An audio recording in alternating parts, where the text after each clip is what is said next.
Thanks for joining us for another episode of Good Teams Win, Great Teams Cover. We are back with our Week 11 review episode. I am also back from a little holiday, but we are continuing with the two-man booth as Joe is busy and can't join us. But Byron, you're here as always. First of all, how are you doing?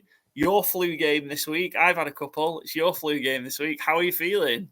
Yeah, it's my COVID game, yeah. I don't know if I'll have had it official. Well, I hadn't tested positive by when me and Joe recorded last. But yeah, not great, but remember that there was that old XFL quote. I don't know if you remember this, where the guy was like absolutely battered and was like, "How are you out here after last week?" And he's like, "I have two questions for you. Is this or is this not the XFL? Yes, it is. Is this or do I have a pulse in my body? Yes, I do. Let's play ball." But it's like, is this Good Teams Win, Great Teams Cover Week 11 review? Yes, it is. Do I have a pulse in my body? Yes, it is. Let's talk football. Absolutely. Well, I appreciate you fighting through, and I'm sure everybody listening will as well, because otherwise we'd have been back to the dark age of Good Teams and Great Teams Cover, where it was just me talking to myself. So no, do appreciate it. We're going to go through and talk about the biggest games from Week 11 and what a Week 11 it was. We'll go over our FourFold challenge, another successful week in that. Not from me, obviously, but for somebody else. I'll go over our ATS picks, where actually I'm quite hot. Our best bets, and of course the winning Fantasy Gameday lineup. Just a reminder, as always, you can follow us, Good Teams and Great Teams Cover on Spotify, where if you follow us, you'll be notified of new episode drops. Usually Tuesday, Thursday. We're going to be Tuesday, Wednesday for the next few weeks, with Thanksgiving coming up and basically a shitload of Christmas dues, which means Thursdays are out for us. I say for us, for me. So Tuesday, Wednesdays for the next few weeks, and then we'll be back to normal. I've not even considered how we're going to do over Christmas. That's not even been a thought. But we'll work it through to make sure that you've got us coming in your ears over the festive period. What? Yeah. Beautiful imagery. Shout out Phoenix Knights. Where was it? Yes, we'll work all that out. But Tuesdays, Wednesdays for the time being. Follow us on Twitter or X at GTW_GTC. Instagram, same at GTW_GTC. YouTube, so if you want to see our faces along with the audio, then please follow us along on there. And last but not least, TikTok, where we've got our weekly Thursday night football Charlie picks. Not going so well for Charlie, but he's got a big opportunity to turn it around with Thanksgiving coming up next week. So yeah, a lot to keep across, and a lot of different places you can find us. But make sure you do. We appreciate you following along. We're going to kickstart the Week 11 review with the biggest game of the week, and it's the game that I've only just finished watching. The Monday Night Football game, the Super Bowl rematch, the Philadelphia Eagles going into Kansas to play the Chiefs, and the Philadelphia Eagles coming out with a win, 21-17 to the Eagles. Eagles now 9-1, Chiefs 7-3. I was just saying to you before we start recording there, Byron, I just don't understand how the Kansas City Chiefs did not win this game. From watching that game, especially the first half, even in the second half, it just felt like the Chiefs absolutely hammered the Eagles. Yet Eagles stuck around, found a way to keep shut Kansas down from scoring in the second half, and turned out with a win. Yeah, it was an odd game. It was an odd game, yeah, and I think brings to light again the issues the Chiefs have with receivers. You can get away with it if Travis Kelce is going to be Travis Kelce of 2022, but he certainly wasn't that last night, and the rest of the receivers are really their 2023 version themselves. I'll keep saying it until it happens that Rashee Rice needs more involvement, but he's not carrying the passing game regardless. It needs Kelce to be an alpha tight end that is really, really rare, to be fair. He's one of the very few who's done it in NFL history, but that's what they need to be a Super Bowl contender. I think they played really well on the line, both sides, controlled Philly pretty well. I thought Pacheco had a great opening half, especially, was gaining yards at will. Mahomes was running the ball well without maybe game-breaking runs like he sometimes has, but I thought they just controlled the game really well in the first half. They were up 10 points at half, and then it really has become a theme. They haven't scored a second half point since week 7. They have had a bye week in there, but still, feels a long time ago, week 7. And, it is a lot of games for them. They just seem to kind of run out of juice. And I'm not too sure what the fix is. The trade window's been and gone. The ideas of adding a Mike Evans or a Nuke Hopkins again have been and gone. That's not happening. And the only, body I see who can really step up in that is Rashee Rice. And he's getting used, but he's still on about a 55% snap share. He's not getting anywhere near 90%. Kadarius Toney has his little moments. Sky Moore is a non-factor completely. Justin Watson gets his targets, and Justin Watson's obviously better than people often give him credit for, but he shouldn't be number one wide receiver on a Super Bowl challenging offense. It's one of the, maybe, if you go historically, maybe not all time, but like in recent memory, it's one of the worst wide receiver groups on a real serious contender that I can think of. There isn't a one. Yeah. Rashee Rice is a nice piece, but it has to be Travis Kelce. And, he had a bad second half last night, a couple of drops, a fumble. And if that happens, you might be able to beat the Chargers, you might beat the Raiders, etc., but you're not going to beat the Eagles. And again, the Eagles just do what the Eagles do. How many weeks have we come to our review and gone like, well, I'm not really sure how the Eagles have won this game, but they stick around, they get the tush push, they get the short yardage, and they get the moments, where they hit Devonta Smith deep or they hit AJ Brown on a double coverage where he just goes out and beasts everybody. And I mean, he certainly didn't last night. He had a very quiet game. If you're a fantasy player and we're relying on AJ Brown, you were banged last night. But they just find ways to stay in these games. DeAndre Swift had some really good runs. And, certainly, with our Cowboys hats and jerseys on, I was really hoping this was going to be a chance where maybe Dallas can sneak the division here. If, Philly have got this rough schedule, this is one that they would really need to lose, I think, for that to have happened. And, you say it through gritty teeth, certainly, but fair play to Philly. They just keep finding ways to win. 2 years in a row, they've got started 9-1. Not easy to do. Yeah, I think this is, just that point, and we won't talk about Dallas too much this week, but yeah, this was the one I had circled around. If the Eagles go into Kansas and lose, and then Dallas can beat them in Dallas, yep, you kind of back on. I can see maybe Philly might lose a Week 18 game that is inconsequential against. I would assume it's the Giants. If I'm right, and the Cowboys play the Commanders in Week 18, but yeah, I think it was maybe something like that when they've already sewn up the number one seed and throw everybody else out there, sort of thing. I mean, Eagles 9-1 flying. The Chiefs, I think back to your point, what they're missing is the explosive plays, the 20-yard plus plays. They're not getting them. When you look at the drives, the touchdown drive, the first one was 12 plays, 5.5 minutes.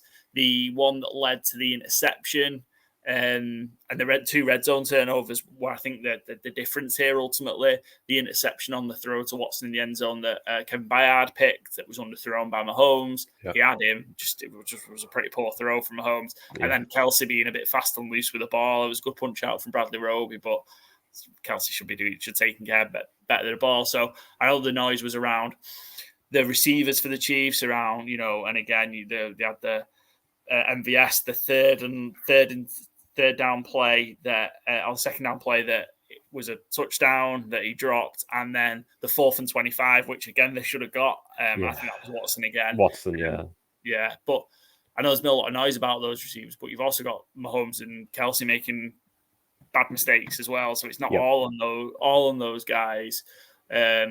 But yeah, I think they're missing those explosive plays, because if not, it's very dink and dunk at the minute, and teams are finding a way to stop those drives. There isn't really the deep threat. You don't have to worry about that. Teams seem to be finding it a bit easier to cover Kelce than in years past. I don't know if that's just an age thing. We were taught this week about he was maybe for the first time heavily considering retirement because he's pretty banged up. Or if it's just, because there's no other threats, it's just much easier to home in on Kelce and make him less of a factor. But yeah, some problems for the Chiefs. I was astounded again just watching it. Despite all that, they absolutely ran it down Philly's throat. I think Philadelphia had been giving up 86 yards a game on the ground going in, and the Chiefs ran for 168. They were 100 yards rushing by halftime. Yeah, they were just doing what they want. The Chiefs were getting to Jalen Hurts at will. I think we're getting 5 sacks. the Eagles' O-line particularly was interesting. I don't know if because the Chiefs have been good defensively. Of course, you've got Chris Jones. The Chiefs interestingly used I thought the corners played really, really well for the Chiefs in particular. Snead's been getting a lot of criticism because of the amount of penalties he gives up. He just plays really, really aggressively. Yeah. But Jerry Snead had a great game. Also, Trent McDuffie was everywhere. He was, yeah.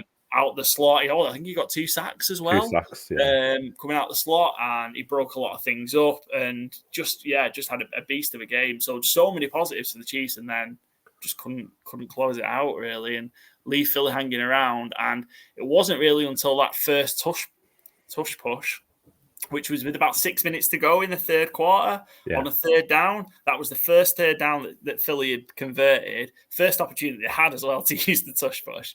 First time they even got to third and short, never mind anything else. And that seemed to spark them offensively, because immediately after that, we had the 35-yard DeAndre Swift rush that led to the first Hurts rushing touchdown.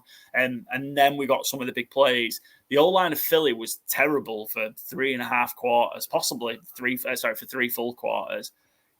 Jason Kelce, that may be the worst game I've ever seen Jason Kelce have. And it's tough against Chris Jones. I guess it's not easy. Lane Johnson was also terrible for the vast majority of that game. He whiffed on Chris Jones. I think they were trying to set up a screen, but just let Chris Jones run free to Jalen Hurts. So they seemed a bit of a mess, but they got their act together in that fourth quarter. And when they did, they gave Hurts the time, and he connected on the 2 big plays to Devontae Smith, third down conversion, and then the long pass that ended up being down at the one that they could then tush push in. But it wasn't good at all from Philly, I don't think, but they found a way to win, and that's what good teams do, right? Real interesting. I think safe to say, I think Philly comfortably going to get the number 1 seed in the NFC now. Certainly feels like it. I mean, it feels like San Fran would have some lifting to do to get there, but that's, I think, and obviously the Lions as well. But they don't play each other, which, they'd have to lose 2 more games, Philly, to that become a factor, and the Lions would have to be perfect. And I keep talking about the Lions' soft schedule. They do have to play the Vikings twice with Justin Jefferson, so maybe not as soft as it seemed a little while ago, because the Lions have obviously the Vikings have been on a great run. But yeah, I think you'd have to heavy pencil the Eagles in for the number 1 seed, even if not quite ink yet. Yeah, they're in that gauntlet at the minute, obviously, and the gauntlet started the other week for Philly with the Cowboys game, again, that they squeaked out of. Chiefs, Bills, which Bills aren't in a great place, but still a good team. They're not a nobody. Yeah. It's not a gimme. And then you've got 49ers, and then Eagles travel to Dallas. You've got the next 2 at home, Bills and Niners at home. That Niners one, huge, but and the Niners are going well again, but I just think it's just all in Philadelphia's hands, I think, anyway. Yeah, and it's not even like you need Philly to lose 2. You need them to lose 2 and you be perfect. Yeah. And it's asking an awful lot. And Philly have got the Giants twice in the last 3 games as well. So, well, like you say, if that's week 18, they might, if they have that number 1 seed sewn up just on a humor level, I kind of like the idea of Philly just fucking the Giants and starting. Who was it a few years ago that started at quarterback to make sure the Giants lost the pick? Do you remember this? They brought somebody in. I can't remember who it was now, but I think it was Doug Peterson. Yes, I remember. Nate Sudfeld, yeah. Yeah, brought Jalen Hurts out and put Nate Sudfeld in to screw the Giants out of the pick. I can't remember what pick they were getting. I don't think it was the number 1 pick, but it certainly knocked them down a little bit from like 8 to 11 or something. I think it ended up being. But I'd like to see that happen again if the Giants are in contention for the number 1 pick. Don't let them get Drake May. Don't let them get Caleb Williams. Make them take a tackle. Make them believe in Danny Dimes again. We will touch on the Giants later. Things to say about the New York Giants. The move on. Yeah, it's just a rough schedule, but it just feels like they're back. They've come through some of these tight games where they've not been playing well, Eagles, and found a way to win. And you could see them running the table as well and finishing kind of 15. And even if they lose 1 and get that weaker rest as well, that week will be such a big one with, the older line players, certainly. Jalen Hurts' knee, I'm sure, would like another week off. And, that didn't have Dallas Goedert this week. They are a very concentrated attack. Swift, AJ Brown, Devonta Smith, Dallas Goedert is really their skill players who get the ball, other than Jalen Hurts, obviously. So any chance to get him, he's not gone on IR, so he's not going to be out 4 weeks, or he would have went on IR. So they'll have him back as well. Maybe not next week, but probably the week after. Yeah. Just one shout out from the game as well, which I don't know if you caught it, whether you caught it while watching the game or saw it on social media afterwards. The Chiefs were driving to kick a field goal before halftime. Mahomes spiked the ball. I think about 3 or 4 seconds. Jalen Carter made a ludicrous attempt to intercept the spike. I don't know if it would be a fumble or would it be an interception or a fumble. I don't know. If it doesn't hit the ground, it's an interception. Yeah. Interception. Yeah, so he said he'd seen it in a high school game and it had pulled it off, and he thought he would give it a go in the NFL, and he was so close. He was there, and obviously just the force of it was unreal. But yeah, great effort from Jalen Carter, who I still think he's probably going to be our defensive rookie of the year. Oh, yeah. He's been really strong again. I didn't have a relatively good showing again last night. Yeah, and the other names who were in contention for it, like Will Anderson, not enough highlight players, and Devin Witherspoon, not enough highlight players, and not as good, crucially. It's going to be Jalen Carter. But yeah, there was another play similar in, I think, I can't remember what year it was now. I just posted the link though. Is how it is, yeah. Grady Jarrett intercepted a spike. Wild. And nobody seems to remember or recall this play. I had to look it up last night because I'm sure Grady Jarrett done this a few years ago. It wasn't quite, he didn't slide underneath. I kind of got round really quick. And it was a slightly different circumstance where it was a Jets quarterback. Josh McCown was trying to, it was 2 seconds left in the game, or 20 seconds left in the game, and he's trying to, tie the game. It was 25-20 or something like that, Falcons Jets. But yeah, it wasn't as impressive looking as Jalen Carter's, but it was a hell of a play. And again, I don't know why it's struck him from memory. Maybe because it happened in the Falcons Jets game. Possibly. And not on Monday Night Football. But yeah, I just love Jalen Carter's reaction to it. Like you're saying, I seen it on the internet. It's yeah. Okay, this is a guy of our era. Great effort. Also, apparently a bit of a shoplifter. But anyway, if you've not seen that stuff, maybe one for offline. We'll talk. We'll move on. And then a team that benefited definitely from the Chiefs' loss last night was the Baltimore Ravens, who had a pretty good week. Full stop, really. Not just winning their game on Thursday Night Football. I think, they won 34-20, so we can talk about that. But I think obviously the big news and the big story coming out of that game is Joe Burrow's done for the season with a wrist injury. Kind of Bengals had just got right, lost that game to the Texans. That's where Burrow got initially hurt. They hid it all week, which is throw the book at him. Throw the goddamn book at him. People are betting hard-earned money on these games, and certainly wouldn't be betting it if they knew Joe Burrow was hurt. But yeah, the Bengals are done. There's no other way to. Yeah, Bengals are done. We're going to see Jake Brown in the rest of the season. Yeah, certainly at least this week. See if he keeps himself safe out there. Yeah, it's a rough all game, rough all into the season for the Bengals. It just never really got going for them. The highlight was they went to San Francisco and won. Yeah. You felt that was kind of the turning around of the ship, but yeah, Burrow Renaissance. It was coming. Yeah. Last week. Yeah, that's it. They're done. But benefiting from that, the Baltimore Ravens, they won the game 34-20, won it comfortably. Yeah. Obviously, the situation dictated that they should. Got Odell Beckham going. That was probably his first really big game that we've seen him have since he signed that, was it 1 year, $15 million deal in the off-season? Yeah, his first 100-yard game, yeah. He's now had 100-yard games under 3 different presidents, I think, so. Nice, great. Fun little fact. Great stat. And yeah, they just look real comfortable, didn't they, ultimately, Baltimore? Yeah. Gus Edwards is chugging along like a real one. Yeah. Another 2 touchdowns. Obviously, if it's part of your fantasy football team, you're having a great year on the back of the Gus bus. Yeah. But yeah, just real comfortable. And it should be, but one big big negative for Baltimore. Mark Andrews, probable season ending, it's now turned to rather than definite season ending, but I would dare say, I mean, if it's probably the Super Bowl or season ending. Yeah, I think you're talking about late in the playoffs, aren't you, realistically, if you're going to see Mark Andrews again. Shane, one of the game's premier tight ends. Been a little bit quieter than usual this year. And I don't know if that's just because they have a few more weapons now with the emergence of Zay Flowers. From it's been the wide receiver out of Boston College has had a pretty impressive rookie campaign. And then, the fact that you do have to try and get the ball to Odell. Yeah.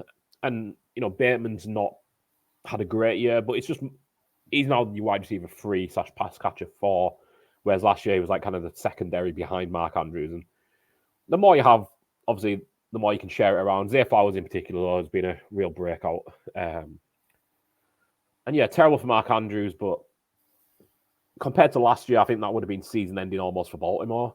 Losing Mark Andrews, maybe even more than Lamar Jackson, as it turned out, because they did still make the playoffs with Tyler Huntley last year, playing a majority of the starts down the stretch. But Mark Andrews is such a huge part of the passing game, even if it's been lesser this year. I do always like Isaiah Likely as a fill-in, but you're not replacing Mark Andrews, certainly. The good thing for them is, though, they are already at 8 wins. They're number 1 seed right now. Just, not an easy road to tour the rest of the way. No, and we've got they're a game ahead of I suppose half a game ahead, really. The Browns, aren't they? The Browns still have a game on them. And then you're 2 behind. You've got the Steelers a game and a half behind as well. So it's very tight, that AFC North, and we've still got a Steelers-Ravens game to go, which I think is week 18? It is week 18, and none of their games are easy, to be honest. Again, like we say with Philly, like it's not quite the murderer's row, but they've got the Chargers this coming week, which, again, the Chargers have got a poor record, but they're not a poor. They're better than that record says. Like, they could still go out and beat any team. I wouldn't pick them to beat Baltimore, but it's not one where it'd be like the Giants beating the Ravens, where I'd be like, how did that happen?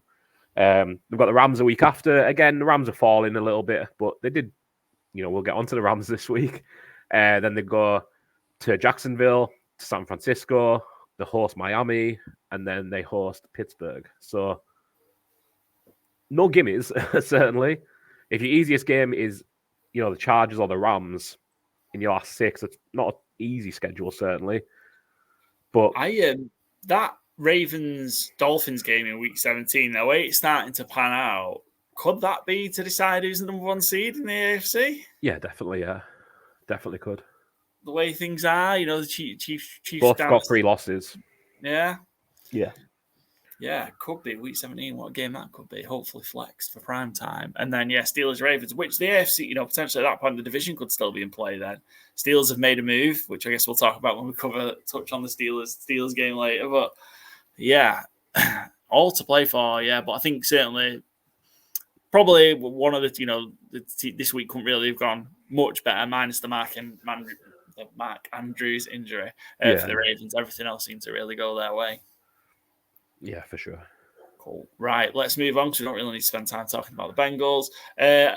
Let's talk about another divisional clash, an NFC North. We'll go from the AFC North to the NFC North. And it ended up being a wild one where it looked like the Bears were in control of this all the way. And it just got a little bit wild at the end, got away from the Bears, and the Lions came back. Ended up taking this one 31-26. Annoyingly, the Lions didn't cover. Real frustrating. Darnell Wright. I took them at -8, and as soon as that ball came out of Justin Fields' hands, I was going to be Aiden Hutchinson was just going to scoop it up, ball into the end zone with it. But no, Darnell Wright just booted it out the back of the end zone. Unbelievable. For the Lions to win by 5. But the Lions go to 8-2. This did not look for it. Even late on in this game, I was convinced the Bears were still going to win because the Lions just had a horror afternoon. Everything went wrong for them. They played. This is the worst they've played, I think. No, that's unfair. They got pumped by the Ravens. This is the worst they played at home. Yeah, and in a game where there are 8-point favorites, score favorites, really expected to run over Chicago. And Fields was back, but. Yeah, they were just a mess, the Lions, in this game. Offensively, they were a mess. Yeah, Jared got 3 interceptions, which you don't expect. I mean, maybe historically you might expect it, but not this year at home. You don't expect it. They Jared were Goff. all really bad throws as Yeah. well. Yeah, I was really worried that it was going to be a full meltdown Jared Goff game because he's somebody that I've been espousing, if you're playing fantasy, especially dynasty fantasy, where, he's an older quarterback, he's great for contenders coming down the stretch because, like, he's not sexy, he's not appealing, but he's got a great schedule. And he just keeps putting up yards. And then he comes out of the first 3 interceptions. I'm like, maybe don't listen to me about Jared Goff anymore because I clearly have a blind spot. But it came back around for him, certainly. Montgomery got his, Gibbs got his. I was pleased to see Jameson Williams get a touchdown because I think he's been pushing a lot more. His blocking's been really good, which isn't something you want to highlight in a 12th overall pick wide receiver. But it has been noticeable. Like, a lot of their big runs, you see, I'm not going to say are completely predicated on him getting a big block, but like you always see him making a big block on them. And I think that's really encouraging. Like Brandon Ayuk, I noticed it a lot with CMC's big runs early in the season as well. And I think it's just such a way of like showing your coach that you can contribute even when you're not getting the ball will lead to you getting the ball. And Mike, I think he called him Mike Dicker. He has a similar energy. Dan Campbell even commented on how Jameson Williams is now like part of the gang, or I can't remember his exact wording, but it was like, he's part of the group now. And there had been some obviously issues in the summer of how well Jameson Williams was fitting in Detroit. And I love to see that,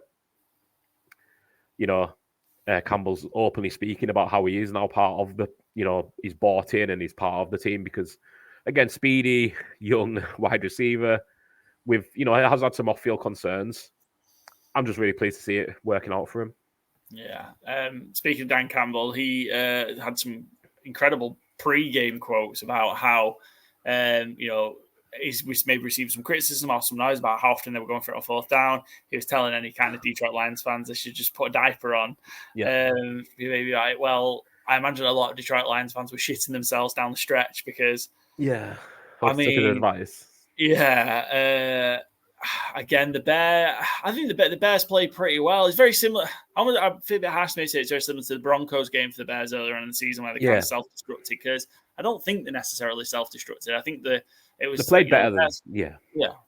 And it was just the Lions finally kind of got their act together and got some sort of semblance of offense going. It's so Bearsy though to be leading by 12 points with 3 minutes and 10 seconds remaining in the game and to lose by 5 points. Yeah. On a 10-yard safety. It's just like that can't that. I mean, it is in Chicago. That's how games do end, but that's not how competent teams end football games. It just isn't. And I felt for Justin Fields. I thought he had a great game, and I'm kind of sick of seeing this from. I hope the Bears have a clear out in the coaching staff. I hope Justin Fields end up somewhere that lets him do what he can do because Justin Fields done most things that he should have done to win this game. The one thing that he shouldn't have done was started fucking dancing. Yeah, he shouldn't be dancing during the game because you play for the Chicago Bears, Justin. You don't have enough credit to be dancing, especially when you're going on lose. If you're going on win, dance away, please. I'm all for people celebrating, but you look like a fool when you dance and you get busted. Like I said, with 3 minutes left, you're 12 points up and you end up losing. You look like a fool. But it feels like every time the Bears kind of like they want to put Fields in a box of like do this, and then they realize it's not working. Go like, okay, just go and play football like you know how to do. And he goes off for 100 rushing yards, 169 passing yards, touchdown, really good game across the board. And it's like, why don't you just? It's like they realized halfway through this season, last season, like, oh, that's how we get the best out of Justin Fields. Why are we trying to make him? I don't know, Jimmy Garoppolo. He's never going to be Jimmy Garoppolo. Like, just sign Jimmy Garoppolo if that's what you want. Just a note on Fields. Then is this? I mean, I suppose you don't really know what the Bears are going to do or what the Bears are thinking. Do you think they've made the decision already internally? They know they're going to move on from Fields, and actually, we'll put him out there. Let's hope he plays well down the stretch, and therefore that increases his trade value. Or do you think they're seriously still evaluating him, going, can he be the guy? If they're in a position to draft Caleb Williams or Drake May, I think Justin Fields isn't there long term. If they're not in position to draft one of those quarterbacks, I mean, I'm not a college head, so I'm just kind of basing it on what seems like a consensus. But I think if they have to be then going to like the third choice quarterback, or if they end up with like the fourth and the sixth pick, seventh pick, what have you, then maybe. I don't think they're definitely out on Justin Fields. I think they'd probably like to be, but I think ultimately they need to just get good tape on him, whether that's to try and trade him in the offseason or whether that is he may be the future. Without a completely different coaching staff, I don't think he can be the future in Chicago. But I think the issues are bigger than Justin Fields as well. So yeah, I agree. Early draft, I know far too early to talking draft. I'm not as convinced as everybody else is that Caleb Williams is now going to go number one overall because there's some stink out there on him a little, it feels like. His turnovers are horrible. Yeah. And I feel like if you're doing that in college, there's a bit where USC have had no defense to speak of at all, so it kind of feels like he has to try and win games, but constantly in like 50-50 shootouts. But yeah, his turnovers are so bad, and I feel like if you're doing that at college, then it's probably going to translate to the NFL. And it's often the way as well, like, let's say it is the Bears, because it is right now. It only takes one team to fall in love with Drake May. Yeah. Like, it doesn't have to be 31 teams. It just has to be the one who's picking number one, or the one who trades up to number one, who wants Drake May more than anyone else. Doesn't necessarily mean it's the right decision. Caleb Williams might be an all-timer, but the interceptions might scare someone off. I don't know if you've seen the rap sheet tweet the other day comparing Caleb Williams' lack of maturity to Joe Burrow's. It's like, well, Joe Burrow is a 4-year professional at this point. Yeah.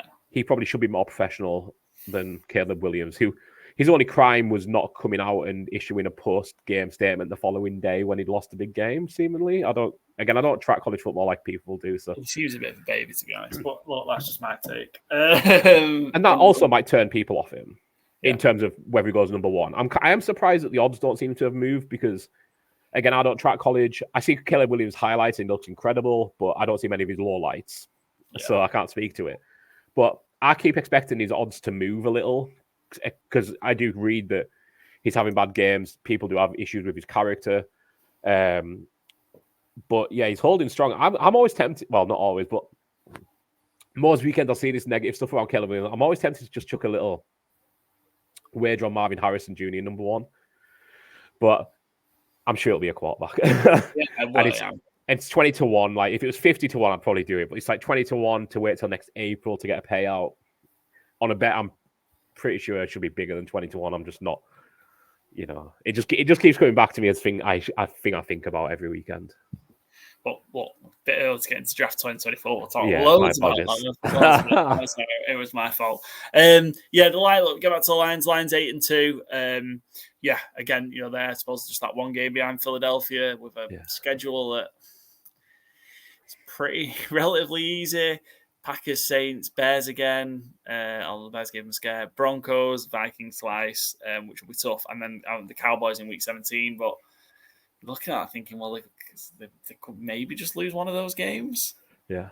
And all of a sudden you're there at 14-3 and, best placed if Philadelphia slip up to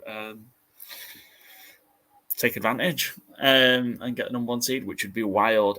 Very much looking forward to, again, we've got a preview episode coming tomorrow for us, out Thursday morning. But the fact that Thanksgiving game might actually be fun because the people in Detroit won't be miserable going to that game on Thanksgiving. Oh, they're going to be bouncing.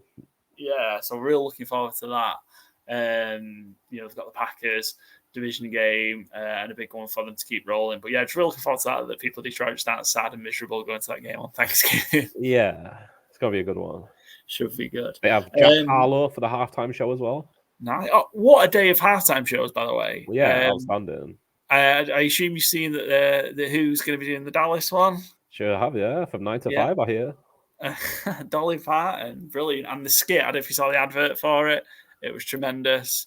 The advert, the announcement for it. Totally off topic. Find it. It's brilliant. It's like a fake conversation between Dolly and Mike McCarthy. It's brilliant. I thought you were going to say Jerry Jones, but this might be better. So lots of advice given from Dolly. But yeah, it's brilliant. So yeah, that'll be great. It'll be a lot better than the famous Creed one, I guess. Well, we'll see. Right. If Dolly Parton isn't swinging herself around on the, I don't know what you call it, ropes, I might be disappointed. Right, let's move on. Bit of an odd, maybe a bit of an odd choice to talk about this one, given the other games. But we're going to finish off talking about the Seattle Seahawks and LA Rams. LA Rams came back to win this one 17-16 in the end. Seattle comfortable in this for a long period of time, but the Rams came back. Potential wildcard implications for this one. For the Seahawks dropped to 6-4. The Rams at 4-6. Could say in the hunt. This was another real example of why I think the Seahawks are nowhere near as good as the record suggests they are. Yeah, this is a real bad defeat, I think, for Seattle. Just using the win percentage calculator ESPN had Seattle, I think, at 75%, even with like 7-8 minutes to go. And it just felt like it all just collapsed in kind of moments. It never felt like LA to me were really in the game. And then all of a sudden, you're like, oh, wait, there's only one score in it here. This could go down to, the Rams win it at the last here. And Darrell Henderson snuck in. And Seattle just never kind of recovered. Drew Lock, had a poor game. He went 2-6 filling in for Geno, threw an interception. Geno took a big hit and never looked quite right after it. Kenneth Walker obviously went out early. Zach Charbonnet had a decent enough game filling in, but certainly wasn't special. And I mean, credit the Rams for coming back to win it. Puka Nacua with a big game. But yeah, I think you're kind of right on Seattle. I thought they were going to, I don't want to say a Super Bowl contender, but I mean, they are still in the playoffs right now. They are 6-4. But I think they're looking more and more like a one and done playoff team than a feisty playoff team right now, certainly. This game flipped as well. So when we cut it, Seattle, I think, were 1 point favourites. By the time it actually got to kickoff, the Seattle Seahawks were 2 point underdogs. Oh, so really? So yes, if you got that, you got the Seahawks at +2, you managed to get them covering. Nice. But yeah, I just thought this was I thought this was going to be a real close game. The line suggested it would be. And I just fancy the Rams in these these kind of games, especially the divisional ones like this. Yeah, they're funky. Yeah.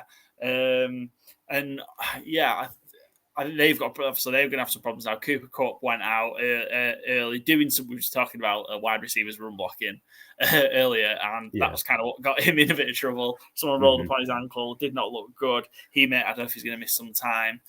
But Stafford was back from injury. They found a way to do it, but I think we can put the end or bury the Seattle Seahawks competing for the division take from Joe. Well, ever since I bought into that from Joe, I had cheeky bet on Pete Carroll coach of the year. He got in my head with it, and I don't think Seattle have won a game since.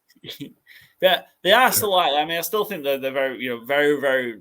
I think they're going to be one of the teams that take the wild card. They've already got 6 wins. Yeah, so I think they're going to be one of the teams that take that wild card because you on that scale, they're going to find 3 wins from somewhere. Yeah, it might not even take 3 wins. I had, and look, I'll go back to my preseason take of look. I think I had just one team in the NFC getting in on the wild card as the losing record. I think I had the Minnesota Vikings, which is still on, although they may get with the winning record. But yeah, I think 8 and 9 might get you in. Yeah, it may well. That last spot, you're looking 8 to 11 is all 4 and 6 teams.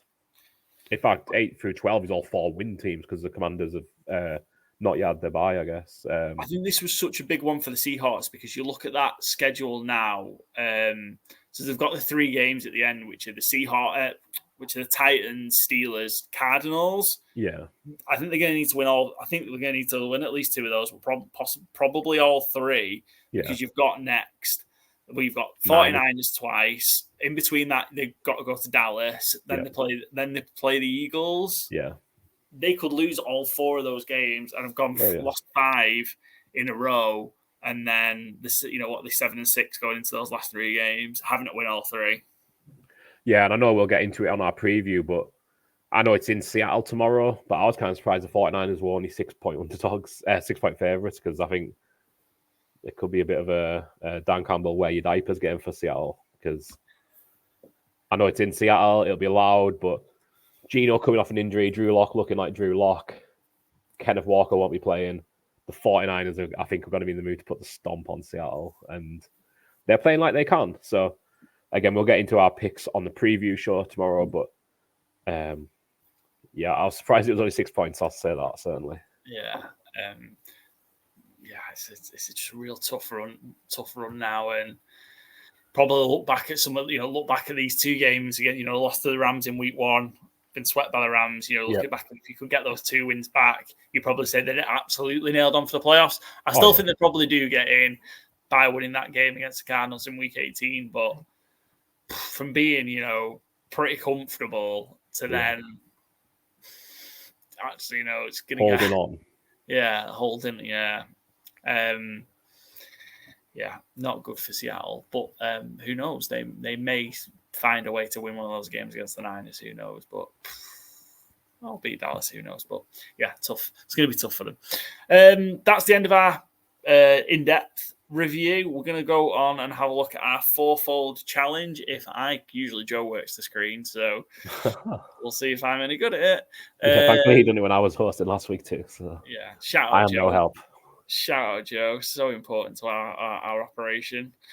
Creates it all and does the magic. I'm already on the wrong screen. Perfect. Good start. Maybe I'll give Joe a ring. Is he free or is he free? Isn't free? That's why he's not here.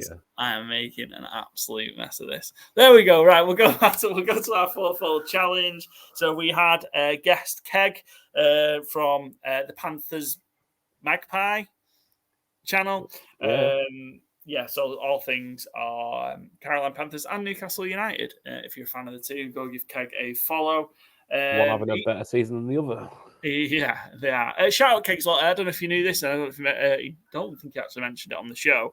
But for his Newcastle United channel, he won an award, a football content award. Like a silver award for something. So shout out Keg. So if you're a Newcastle United fan, go follow that as well as the Panthers Magpie stuff from Keg. But yeah, FourFold challenge. The guest did pretty well, 3-1. We'll go through the picks in a minute. I was ranted again, 1 and 3. I just can't get this. It's in my head now. It is massively in my head. I just can't get this. I can't get close to it. I've had 3 and 1 a few times, but yeah, it just doesn't feel like I can get close to it. Joe, 2 and 2, split, and then Byron, back-to-back weeks with a FourFold challenge winner. Well done. Cheers, mate. Yeah, I feel like I'm hitting mid-season form on this one. So yeah, plus 12.28, so 12.28 to 1 for those who deal in old money. Yeah, well done. Let's break free then. So I had it was the -9 when we cut it for the Lions. I just need that recovery at the end. That would have been good if he could have Hutchinson could have fell on that and taken it to the end zone. I still can't get over that Darnell Wright just kicking it. Like, I understand what he's doing, I guess, but like, I don't really understand what he's doing. Like, pick the ball up and try and run with it or something. Don't just kick it out the back of the end zone. Like, that's not a positive for you. Anyway. But anyway, it's frustrating. Yeah, but the Lions didn't deserve to cover it ultimately. They did not play very well. So, Byron, your favourite was the San Francisco 49ers, who covered at 11.5 for you. I took them at by the time I took them, they were 13.5. Won by 13, beat the Tampa Bay Buccaneers 27-14. Yeah, I mean, Tampa stuck around in this one, but the Niners did kind of, Purdy was perfect. Joined Steve Young and Joe Montana as 49ers quarterbacks to have a perfect QBR rating. Yeah. But yeah, Tampa did stick around. Ayuk had a huge game, didn't he? The 5 receptions for 156 yards and the touchdown. Yeah, I was a little nervous, truthfully, watching this one because it just kept feeling like in that fourth quarter, it's just like, stop giving them drives. And like every time it's like, okay, 49ers got the ball. They're going to just go down, score a field goal, just see them off here. It's like, oh, Buccaneers have the ball again. Like, guys, just chill out here.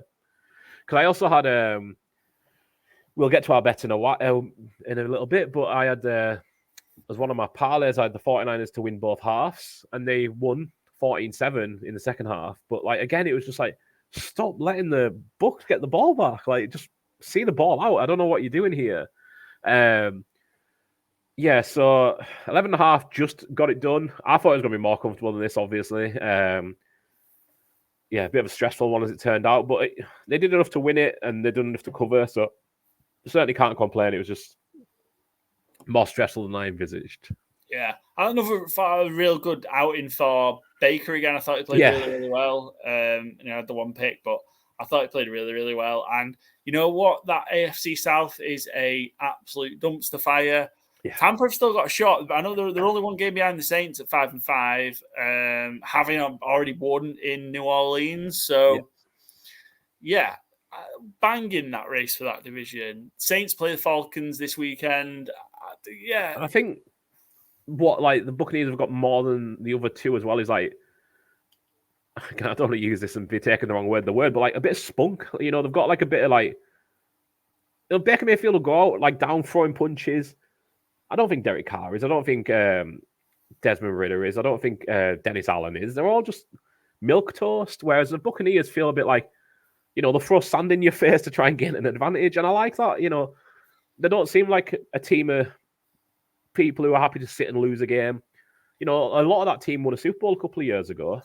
They're not, a losing franchise. They're not, the 1970s Bucs. And I think they can win that division, certainly. The Saints aren't. They're all not good teams. But yeah, like I said, the Buccaneers have got a bit of character about them at least. Yeah, I think they've got, that I think that team, he's saying that they gave up, what did they give up? 400 yards against the 49ers. But I think the defense is tough. It's strong, players like, you got Vita Vale, Levante David, Shaquille Barrett. They've got a good defense. And yeah, in that AFC South, I think I've got a funny feeling they're going to go win it. Yeah, I wouldn't be stunned. And a lot of teams are going to give up a lot of points and yards to the 49ers. Yeah. That's no damning indictment. Yeah. Joe's favourite was the Seattle Seahawks. We just talked that game, even though they were an underdog. Shame that didn't flip for him, even though they were an underdog by the time it started. Keg took the Cowboys against the Panthers. Bit of a non-event, this one, really. And Cowboys just took it half-paced, really, against the Panthers, winning 33-10. Yeah, it feels good having a week where Cowboys just win. There's nothing really to say.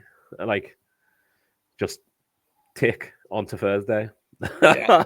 Panthers threatened to make it a bit of a game just after half-time, but Dallas's defense stepped up. Couple of high points. We saw Tony Pollard running mean a little bit, especially for the touchdown. With first touchdown, I think it's week 1. Definitely good to see. To show up for Dallas if they are going to make any noise the back end of the season. Yeah, really good to see him get going at least a little bit. I mean, the Panthers are not the team that it matters against, but it's good to see, regardless of who it's against. No NFL team lies down for you to get their yards, unless it's to win a game or what have you, and they want the ball back at the end. But yeah, just good to see, because you need Tony Pollard to be better than he's been if they're going to be anything in the playoffs. Yeah, Micah Parsons seems to take his there was no tackles, no sacks, no anything against the Giants last week. Personally, he was everywhere. He 2.5 sacks, another 2 tackles for loss. He kind of showed up and really made a point that he wasn't happy about how he was kept out of the game last week. Yeah, did you see the thing about him vomiting as well? Oh, no. So, yeah, he was vomiting, I think, in the first quarter on the sideline. And he was asked about it. He's like, oh, yeah, I'm not sick. Well, so what he'd done was, I didn't know what this was, but Cindy likes an energy drink more than I do. He drank more C4 than he should have done. C4 is like a monster type drink. Cindy tells me it comes in like Starburst flavors. I think it's Starburst, something like that. Opal fruits in old money. Opal fruit, exactly, yeah. So yeah, he drank too much of that. And Cindy's like, and he reported saying like, I felt like my heart was exploding out of my chest. It's like, bro, it's a Panthers. Like, I don't know how many you had, but Cindy's like, I wouldn't want to drink like half and go running. So if he's gone out and played a football game, I don't know how many he had or should have had, but at least he's getting fired up for the games, I guess, one way or another. Yeah, wild. Well, And yeah, obvious shout out NFL record tire. Still a few games to go. Deron Bland, 4 pick sixes on the season. What a baller. I think it's going to be record breaker, surely. You hope so. I mean, Sam Howell on Thursday. Yeah, it's kind of, you got Sam Howell, and you still got some other kind of games where you think, oh yeah, got to play the Bills, yeah, haven't we? Yeah. Where Josh Allen slinging it about, leading the league in interceptions. Yeah, unbelievable, and just an unbelievable play in particular. Just others have been, but this one where he was covering across the field, made up the ground, made the interception, rolled through the interception, got up and got. It was an incredible play. Yeah, so four pick sixes on the on the season, 6th pick of the year. Yeah, I mean, can't wait for Trevor and Diggs to be back next year and have them both fit. Honestly, yeah, incredible. They put more numbers in that wide receiver too. Yeah, between the pair of them, it's incredible. Yeah. So yeah, shout out to Rumble, and hopefully he can get it done because there's so many games left. You know what you got? 7 games. 7 games left. Yeah, 7 games to do it. I'm sure he'll get a shot. Yeah, so Keg, well done with the Cowboys against his own Carolina Panthers. Yeah. Just a quick shout out on the Panthers. I don't know if you saw it, but there was some pictures from when Frank Reich was hired or at the start of the season and how he looks now. And that man has aged 25 years in the however many months he's been the head coach of the Carolina Panthers. Yeah, it reminded me of people always show it when presidents end their second term and when they started their first term. And Frank Reich's like has been at World War. Like 6 months in Carolina does that to a man, apparently. Yeah, we saw it with in soccer. Graham Potter at Chelsea. That was a good example of it last year about how rough he was looking, so the stress. But yeah, he's not going well. That's surely he's going to get fired, Frank Reich. Yeah, I think he might even resign. I think at the end of the year. Either way, I don't think he's there next year. However it plays out. Yeah, not good for the Carolina Panthers. Onto the underdogs. I took the Bengals on Thursday night. Not knowing like everybody else, Joe Burrow was injured, or I wouldn't have been taking that pick. I would have been taking the New York Giants, which we'll talk about shortly. Also, hindsight's a wonderful thing, but I did very much like the Giants as I picked them on our other comp. Byron, you took the Minnesota Vikings, who lost to the Denver Broncos on Sunday Night Football, but only lost by 1. If you were there, that 2-point conversion that the Denver were going for just after the go-ahead touchdown. Yeah, lucky boy is how I won that one. Yeah, I think the Vikings were the better team throughout, to be honest. I think they were a bit unlucky to lose the game, period. But I was certainly lucky that it was a 2.5-point spread. So yeah, I mean, we've got 2 teams there that have had, quite the turnaround. Minnesota from 1-4 to being 6-4 heading into this one now 6-5. But think about where the Broncos were at 1-5, and yeah. We've all mocked Sean Payton, called for Vance Joseph to, probably be fired. They are playing better defense. So that defense has turned around from where they were in week 4 or week 3, where the Dolphins week 3, where the Dolphins put 70 on them. Yep. To now that defense in the last few games has been absolutely incredible. And I think that's 12 turnovers in the last 3 games that they've forced. And all of a sudden, as wild as it is, you're talking about can the Broncos get a wild card spot, because they're trending in that direction. Oh yeah, certainly. And again, if they were an NFC team, they'd be favorites for a playoff spot, but they're not. So yeah, great turnaround by the Broncos. I think there's been some elements of fortune to their run, but they do have the longest winning run in the NFL right now, so can't all be fortune. Yeah, no, and we're seeing Russell Wilson's playing a lot better. The offense as a whole is playing better, and yeah, they just feel like they are rolling and momentum. It's a funny thing when it's on your side. they need to find a running game because they didn't really have one in this game in Minnesota. Javonte Williams really, really struggled. But they just kind of came away from it. I think they only ran the ball 15 times for some at like 48 yards or 49 yards. Yeah, it was. I know it wasn't working, and they won the game, so you can't criticize too much, I guess. But I thought they got away from it too early. Because I mean, Russell Wilson again, he's been better, but I don't want him having to put the team on his back. Because again, it wasn't a huge statistical showing from Russell Wilson. It's been very efficient in terms of touchdowns to yards, because the yardage hasn't really been there. But yeah, I thought Javonte Williams has been looking pretty good until the last couple of weeks, and it feels like Peyton's really soured on him and just isn't wanting him to be a workhorse, which, again, he sees him in training, he sees him up close and personal, so I presume he's doing it with good reason. But, you know, McLaughlin got 1 carry, I think. P. Ryan got 1 or 2 carries. Russ had a couple of scrambles. There was nothing really there running the ball at all, and I don't think that's sustainable. I don't think you can rely on Russ not throwing any interceptions and throwing so many touchdowns to Cortland Sutton on not a huge amount of yards / attempts. So I think something's got to give there. Either they've got to run the ball more, or that passing efficiency is going to fall off. Like, it just will. Well, and you mentioned Cortland Sutton there. What a grab. Like, he just didn't any sort of ball that puts any sort of contested catch. He is a monster. I love those kind of plays where it's just like big man wins. Like, it's you can't stop that. My guy's better than your guy. Yeah, I'm going to put it up there. You can't get it. He can. Tough shit. Maybe sort of, I have to say the Vikings come crashing back down to earth. Sorry, I had to do it. Because they did play well, again, they play well. But turnovers have been were a reason why the Vikings were 1-4 in the first place. Mm-hmm. And Josh Dobbs is careless. Yeah, that problem reared its head again. The interception was pretty bad. The fumble. Kareem Jackson's been suspended for that hit. Get that guy out of the league. The second time he's been suspended this season. Yeah, get him out of the league. I think it's going to cost him more than $1 million in game checks. Yeah, suspensions. Get him out. Just don't let him back in. Yeah, he's he's a dirty player. Simple as, he's been suspended, came back, straight back to it. But yeah, I just think, I mean, they're running the ball. I think, a fumble will happen here and there, but I just think, I love the Josh Dobbs story. I love great character. The way he's filled in is great. He is loose with the ball, like throwing it.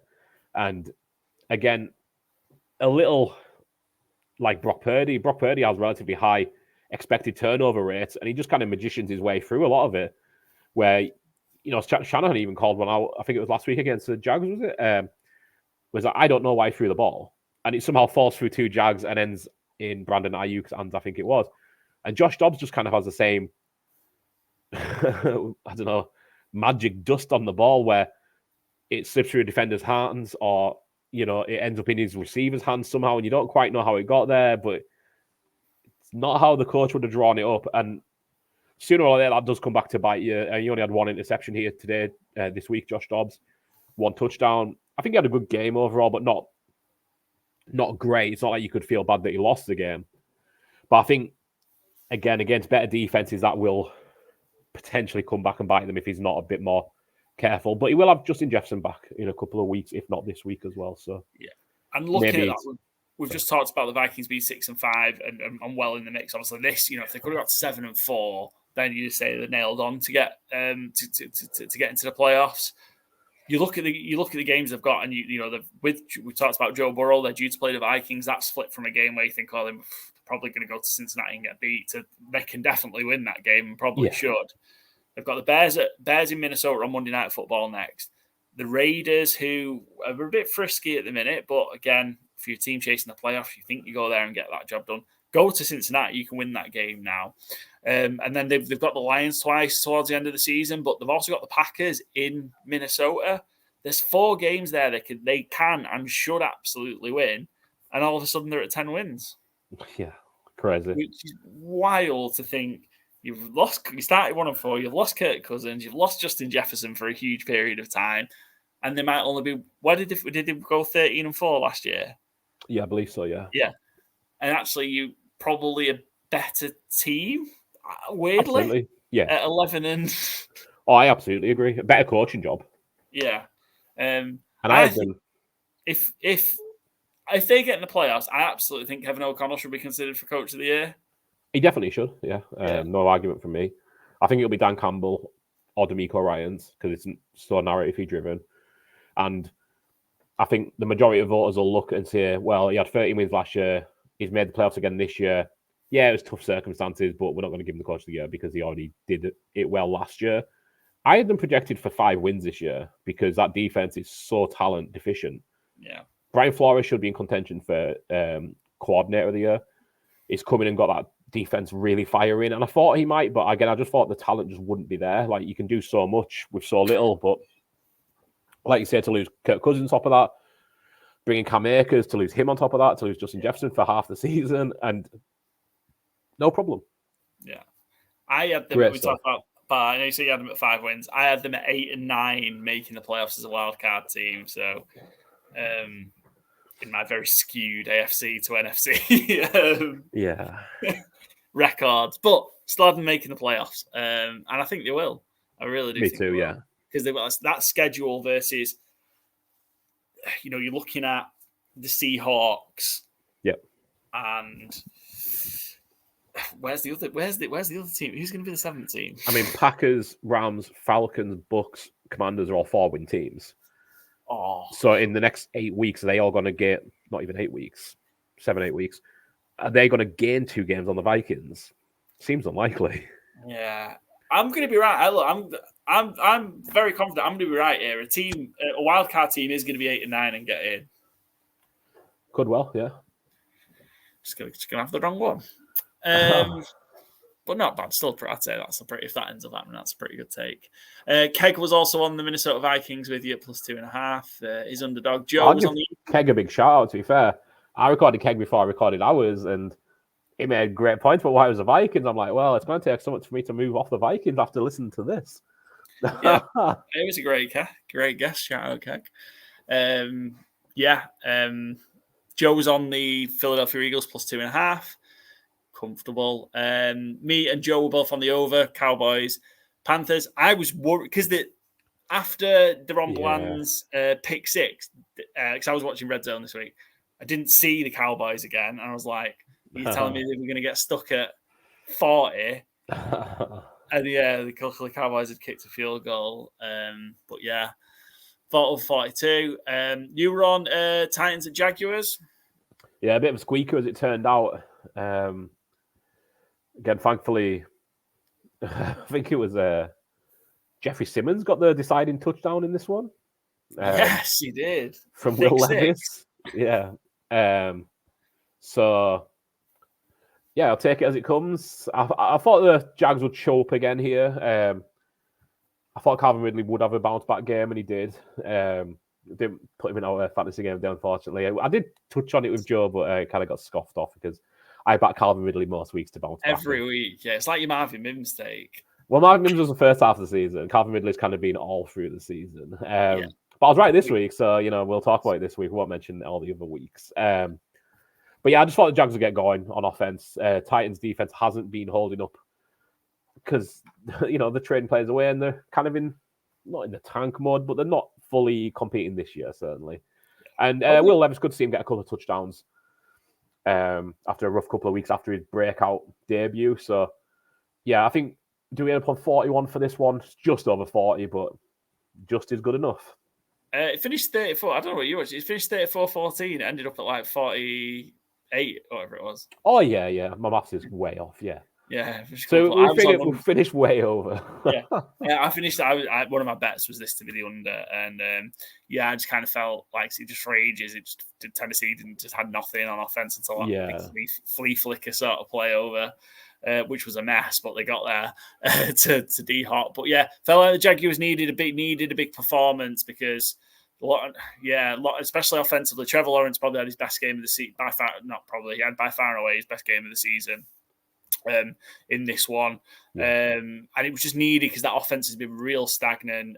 Lawrence was 24-32 for 262 and 2 touchdowns, and he also ran in on the ground. Ridley, you mentioned the big game, caught the 2 touchdown passes and had 7 receptions for 103 yards, but it just really felt like they needed to get something going, and probably timed that quite right. They have a huge, and we'll obviously not to get ahead to the preview, they have a huge game against the Texans this week. That is going to have a big say in what happens, who's going to win that division. Yeah, and their schedule the rest of the way eases up a little because they have the Bengals and the Browns after that, the next 2.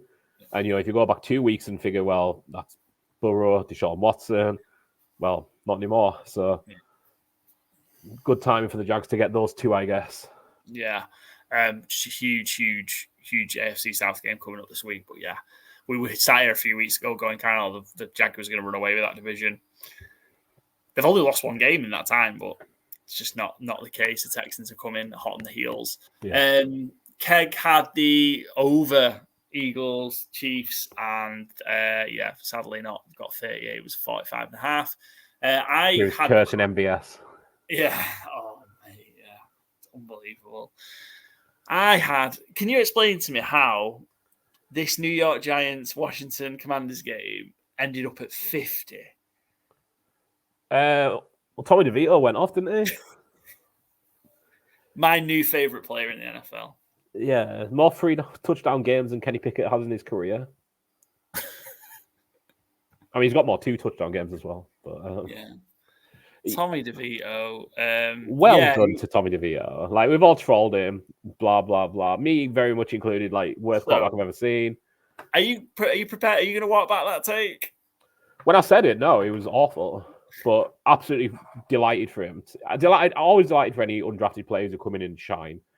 And, yeah, he names a bit of a caricature and he lives with his mom and all the rest of it. But, man, he's a legend forever, isn't he? In his family, in his neighborhood, and if this is in Giants, folklore. He might never play the NFL again after this season, but he's had his moment. He got a 3 touchdown game. He won with New York. Good for him, Yeah, look, he playing against that. He got a couple of touchdowns against Dallas last week, didn't he? As well. Look, he's given what's going on here, this epidemic that we're having of injuries to starting quarterbacks. The value of having a somebody who can play competently. Yeah, he's got this. I don't think they're going to go back to Tyrod Taylor. Oh, no, it is for the rest of the season unless Jones. Yeah, he can earn himself a couple of years in the NFL here, and I'd love it if he can and gets on a team and becomes like a solid, a backup. Because I think the kid deserves it. I think he's been. I love everything about him. Stick him on the Mount Rushmore in New Jersey with Springsteen, with Sinatra, with Tony Soprano. Stick Tommy DeVito up there as well. I thought the Jersey Shore guys were going to get the Situation, maybe. But... Oh, yeah, Snooki. Yeah. Snooki, there we go. I couldn't think of anyone. I was like, oh, Situation there. Snooki's a better one. Yeah, great shout. Yeah. But, 50, how does it end up at 50? That game was flipping, and I was just like, even there was a little bit of spike in scoring, but I was like, oh, no. And then there were 24 points in the fourth quarter. Yeah. Saquon really got going passing as well. 2 receiving touchdowns for Saquon. Great. Shout out Tommy DeVito. Where does this leave the Commanders? The Commanders are 4-7 now, and you thought they would have been in the mix for that wild card spot. Well, I scoffed at the idea a couple of weeks ago when you or Joe said, the Commanders in it, and I was like, no, of course not. And I was like, well, actually, the quality of the team's chasing it. Maybe they are. It's hard to see now, though, isn't it? You'd think they're going to have to win one of those games against Dallas because they've got to play. We've got to play Dallas twice. Yeah, I just don't really know what is next for them because, I think what's next for them is a coaching change at the end of the season, come what may. I don't think they're sneaking in the playoffs. Like I said, they've got to make up 2 games on the Seahawks and all the Vikings to get there. Seems unrealistic, I must say. I think Sam Howell's probably shown enough to get the starter job next year, though. Like, he's not perfect, but a lot of quarterbacks aren't. Yeah.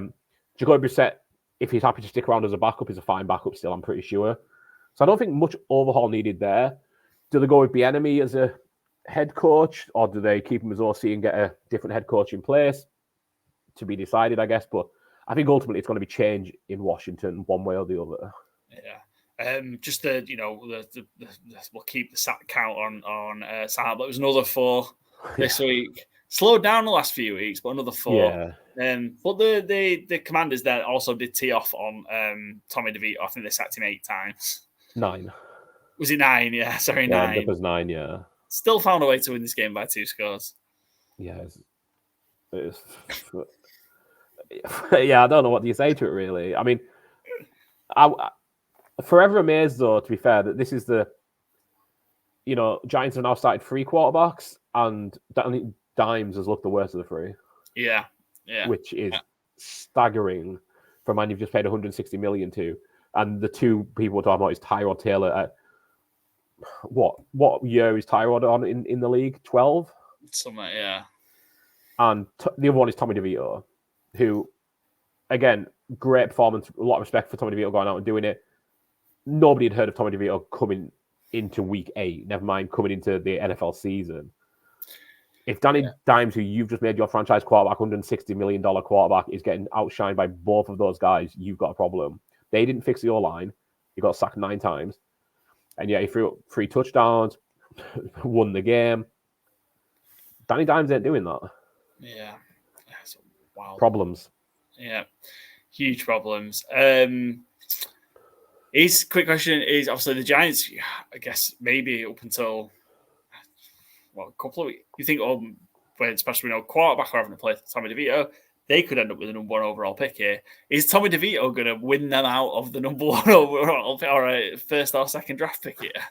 He may well do. I mean, again, we'll preview it tomorrow, or we'll touch on it certainly. I don't know how much we'll preview it, but we're not going to talk about that. It's the Caleb Williams Bowl, or the number 1 pick bowl, whatever you want to call it, maybe on Sunday coming. Giants Patriots, and I was going to say if it's Bailey Zappi, I'd fancy Tommy DeVito to go in and win that game. But I mean, if it's Bailey Zappi or Mac Jones, what's the difference really at this point? If Bill Belichick's taking Mac Jones out with the game on the line, does it matter which one it is? Yeah, I think there's a good chance that he does do enough to take him out of the number 1 pick, or certainly out of the guaranteed number 1 pick at this stage, where I think, again, we all kind of said a couple of weeks ago, New York probably aren't winning another game. Well, they've won 1 more. Yeah. And look good doing it. Yeah, that's them. 2 of their 3 wins so far have been over the Commanders, which, again, the Commanders, you take that back. That is the difference between what they're 4 and 7, 6. You could be sat 6 and 5. Yeah, tied with the Vikings. The Giants. I had the Giants plus 9, 9.5, I think it was.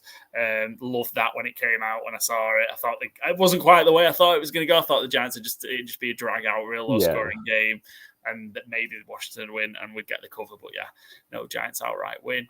Steelers Browns. Oh, this was tough. This was a tough watch. Under 33.5 one came in comfortably. It was 13-10.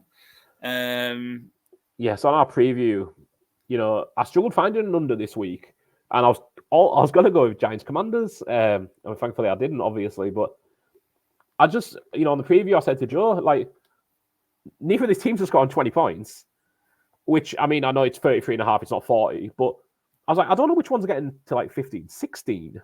Yeah. It's just a defensive showdown. And that's what it was. It was a slugfest. It was unattractive. It was classic AFC North football. And with such a low number, you do always kind of worry if something's going to happen to 1 pick 6 ruins your bet, and because then someone goes downfield a little quicker, etc., etc. But yeah, it never really looked like it was hitting, so I was really pleased with that one. Yeah, I mean, kind of the majority, Pittsburgh's passing offense was pretty much non-existent. Its offense was Jaylen Warren on the ground. Yeah, he ran for 129 and 70-odd yards, and that came on the 1 run that he broke for the touchdown. So bad that the Steelers have made the move finally. Some would say too late. They fired offensive coordinator Matt Canada. Is it too late for the Steelers, or can they turn this offense around?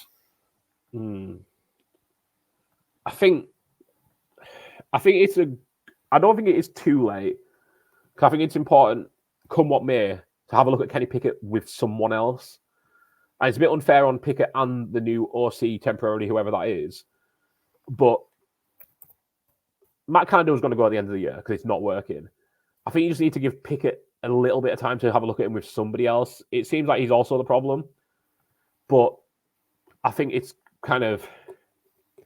it'd be negligent to not even give him a chance with somebody else. And it's not much of a chance because mid-season changes are ugly. But I think it's overdue, and I don't think waiting to the end of the season would have benefited anybody.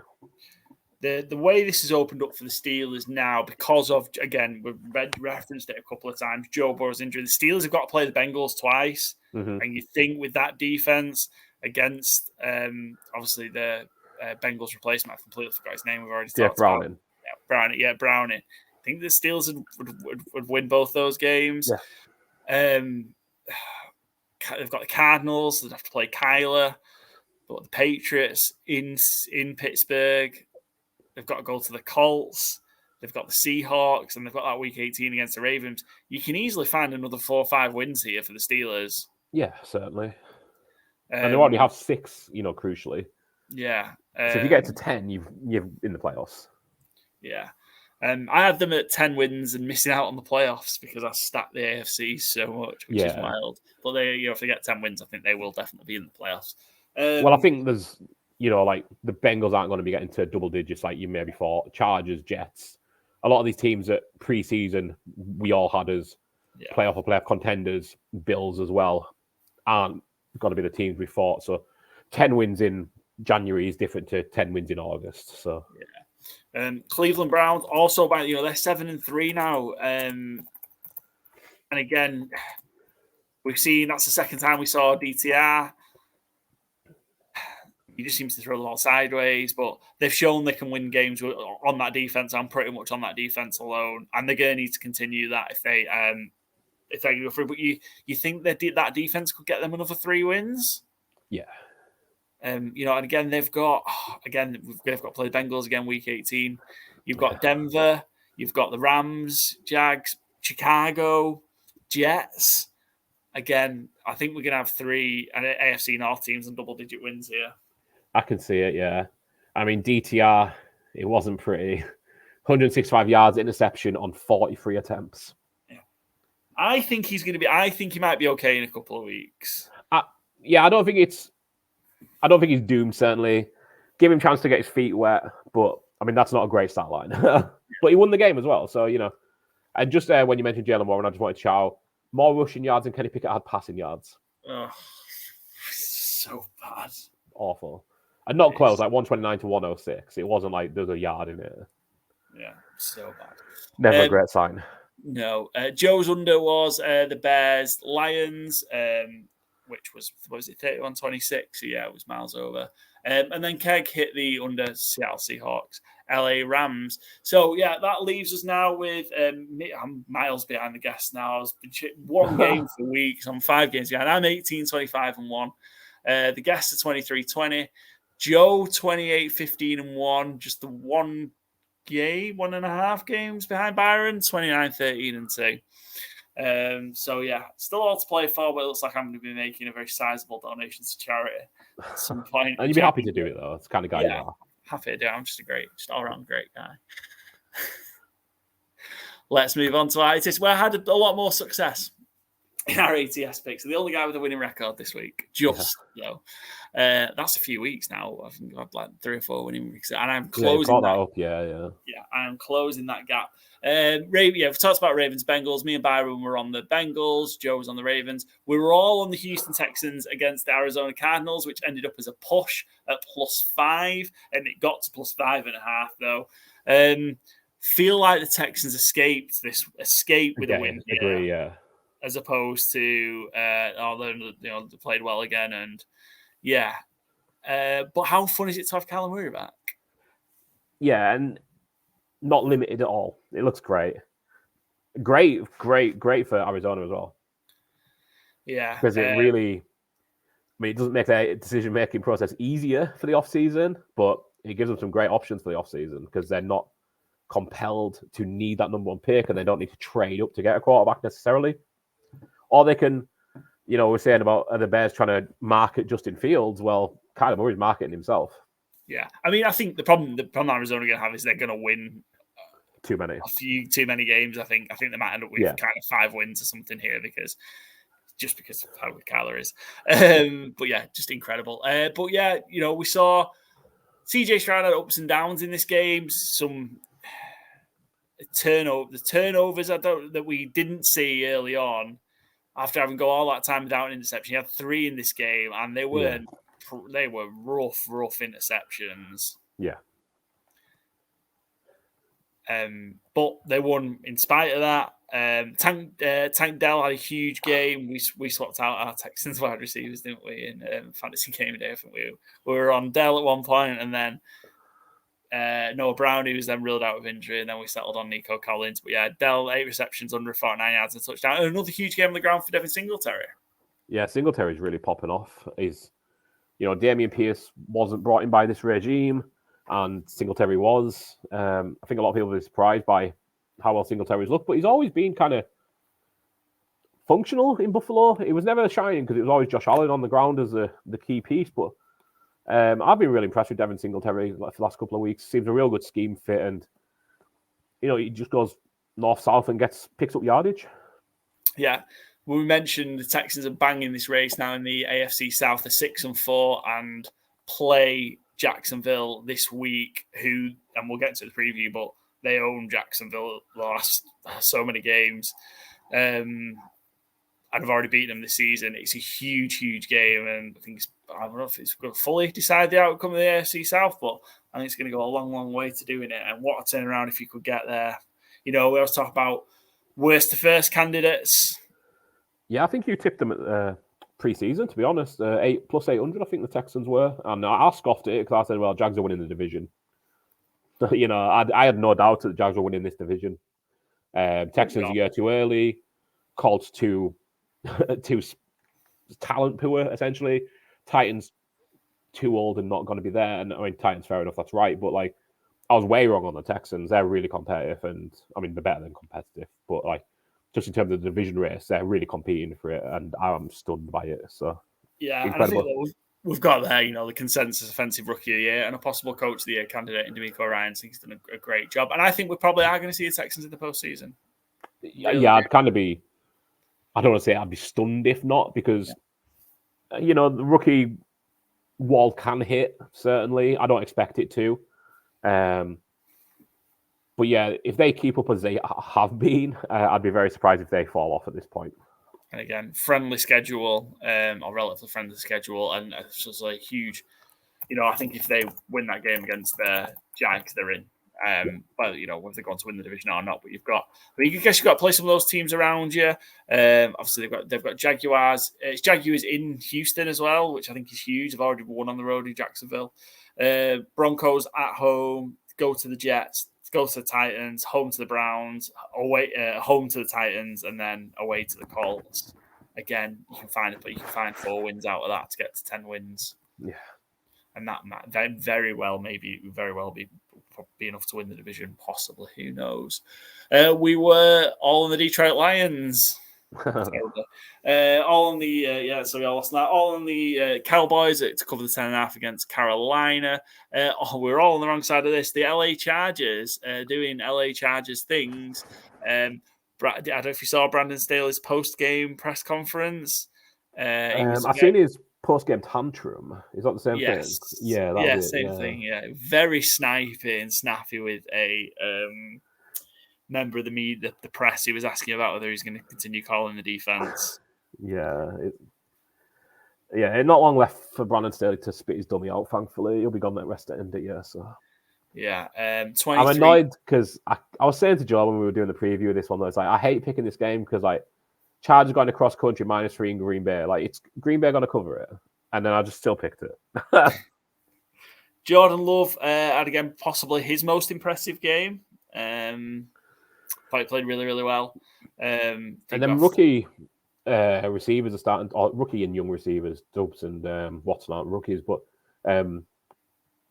forget the guy's first name, Wicks. Yeah. Jaden Reed had a great game. Datavian Wicks, something like that. It's D. Wicks. Datavian Wicks, yeah.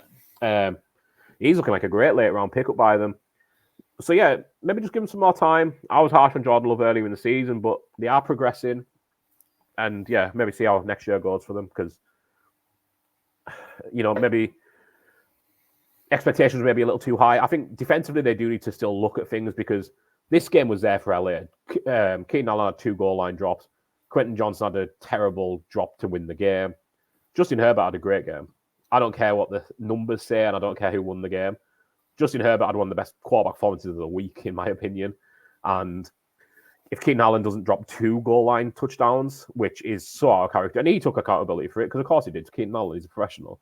And Quentin Johnson, who I don't know if he was even asked about it, but he knows he's got to be better than that as well. In fact, I think he did come out and say so. If those guys make those very basic catches, it's a different story. But it's just another sunk season for LA, and Chargers going to Charger, and I can't wait to see who I fall in love with as their next head coach and who hurts me come this time next year, because it'll happen. Yeah. Just getting that out there early. I just couldn't believe it. And I think might have had this conversation, or certainly we had it on the show or not, but Mike Evans dropped one. I don't know if it was last week or the week before. Yeah. And the Keenan Allen one was kind of similar to that, where he just hit him in the chest. Yeah. And it was unbelievable. And players like that who are just so reliable, you just don't expect that from. And it was just very, very shocking to see. You're like, oh, that's 13. What's happened there? Green Bay, and again, sort of, Chargers kind of a bit stuck. Weird because these are 2, 4, and 6 teams in very, very different places now. Off the back of this one. Yeah, it feels like the future in Green Bay with the coaching and the players, and LA just like can't wait to see the next coaches and move on. And the Packers are in that group of 4-win teams in the NFC who could have a shot at getting that 7th pick. Yeah, someone's got to get it. Well, unless the Vikings hold on. Yeah, can we just go for 6 teams in the NFC playoffs? Miami, this one was a bit of a shocker, I think. I know we've seen, obviously, the Raiders improve under interim coach Antonio Pierce, but I think every single, all 3 of us and everyone else thought Miami we're going to cover this 13.5 comfortably. And it was anything but that. And in fact, the Raiders had a shot to tie the game. Yeah, I was kind of stunned. I only caught this one on Red Zone, I must be honest, so I can't give too much detail on it, but it just felt like, again, like the Dolphins, a little bit like the 49ers with the Bucs, but obviously not as big scoreline, just refused to put the game to bed. Excuse me. And Tua only threw 1 interception, but it felt like there was a lot of plays up for grabs, and I think Tua lost a fumble as well. Yeah, there were 3 turnovers in total, It just constantly just felt like the Dolphins were just, we're a little ahead. Let's just keep it competitive. Come on, you come back in the game. And just refuse to put it out of sight, which is very much not how the Dolphins have been. For a lot of the season, they're ruthless on offense. Tyreek Hill did have a hand injury, but he seemed to be fine. He came back in and scored a touchdown. So, how bad could he have been? But I was stunned with this one. This one I thought, again, never mind 13.5. I'll take 20, 21.5, pick a number. And apparently I need to pick 6.5, not any of those big ones. And I think this is a big. This I think this actually tells us a lot about the Miami Dolphins, and I think there's this bit around the offense that was firing at the start of the season, and then that was sort of struggling and stuttering against some of the good teams. Actually, that offense is going to slow down. They're not going to continue at that pace that we're at to do that over the season. And I think we might see Miami lose a few games that you're not expecting them to lose. A little bit. They do have some tough games to go as well. I think they've got to play. They've got to play the Cowboys, haven't they? And there's a couple of other tough games they've got on the schedule. I think you might see them lose some games you're not expecting them to lose. They've got to play the Ravens as well, so they've got tough games. And I think they're going to drop. Maybe they might lose 3-4 games. This could be a 11-6, 10-7 which is wild given the hype that's been around them. I was on the Giants +9. I love that. Well, as soon as I saw that number, I love the Giants +9.5 at Washington. You and Joe were on the Commanders. We all took the Steelers -1. I guess that was just off the back of Watson and DTR playing, which we've covered. All on the Jaguars, comfortable against the Titans. All on San Francisco. Me and Byron were on the Buffalo Bills. This is the last game for us to talk about, actually. Yeah, Buffalo Bills -7 at home to the Jets. It was a struggle for a little bit. Yeah. Buffalo just couldn't seem to score a touchdown. Yeah, it was a struggle for a bit, but